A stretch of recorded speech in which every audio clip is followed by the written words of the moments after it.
சர்மா ஒரு இது ஒரு லாஸ்டா வந்து ஒரு பேட்டி கொடுத்துருப்பான்டா ஒரு ப்ரெஸ் கான்ஃபரன்ஸ்ல. ஸோ எப்படி எந்த இடத்துல நீங்க உங்க அப்ரோச் சடனா மாறுச்சு அப்படின்ட்டு. அப்போ என்ன சொன்னான்னா 2019 வந்து செமியில தோத்துருப்பாங்க நியூசிலாந்து கூட. அந்த தோனி ரன் அவுட்டுக்கு அப்புறம் அந்த தோத்துருவாங்கல்ல, தோத்துட்டு ஃபிளைட்ல உட்காந்துருப்பாங்களாம். அடுத்த நாள் வந்து ஃபைனல்ஸ் மேட்ச் நடந்துட்டு இருக்கும் இங்கிலாந்துக்கும் ஆஸ்திரேலியாவுக்கும். அப்போ அந்த இதுல வந்து சாரி நியூசிலாந்துக்கும் இங்கிலாந்துக்கும். அப்போ நியூசிலாண்டுக்கும். அந்த ஃபிளைட்ல உட்காந்துட்டு இருக்கும்போது அவனுக்கு ஒரு ஸ்ட்ரைக் ஆச்சான். இப்போ இந்த நாளைக்கு வந்து நம்ம ஆடி இருக்க வேண்டிய மேட்ச். ஏன்னா அது வந்து லைஃப் ஆஃப் ஃபார்ம் ஆஃப் லைஃப்ல இருப்பான் ரோஹித். 5 செஞ்சுரி அப்படி பயங்கரமான ரன்ஸ் அது இதுன்னு நிறைய இதுல போட்டு ஃபார்ம் ஆஃப் லைஃப்ல மாதிரி இருப்பான். ஸோ இவ்வளவு ஆடிட்டோம். ஆனா நம்ம வந்து இன்னைக்கு ஃபைனல்ஸ் ஆடாம ஃபிளைட்ல போயிட்டு இருக்கோம்.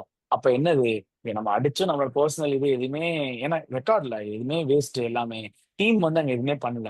ஸோ அதனால அடுத்து நான் ஆட போற எல்லா ஐசிசி டோர்னமெண்ட்ஸ் எல்லா மேட்சுமே டீமுக்கு என்னோட பெர்ஃபார்மன்ஸ் மூலமா நான் என்ன டீமோட இம்பாக்டுக்கு ஹெல்ப் பண்ண போறேன். அது மட்டும்தான் நான் பண்ண போறேன். மித்தபடி என் பர்சனல் ரெக்கார்ட்ஸோ டேடி 100ஓ 200ஓ அதெல்லாம் என்னோட இதுவே கிடையாது. நான் டீமுக்கு என்னால முடிஞ்ச அளவுக்கு ஒரு குவிக் ஃபயர் 5 ஓவர் முடியும் போது இந்தியா ஒரு 55ல இருக்கணும் ஓடினா. இதே இது T20னா 5 ஓவர் முடியும் போது 80ல இருக்கணும். நான் இருந்தா 80, நான் இல்லைன்னா அதுக்கு மேல எவ்வளவு இருந்தாலும் போனஸ். ஸோ அந்த மைண்ட் செட் எனக்கு அந்த ஃபிளைட்ல எனக்கு வந்துச்சு. அதனால நான் அதை அப்படியே இப்போ வரைக்கும் நான் கேரி ஃபார்வர்ட் பண்ணிட்டு இருக்கேன்.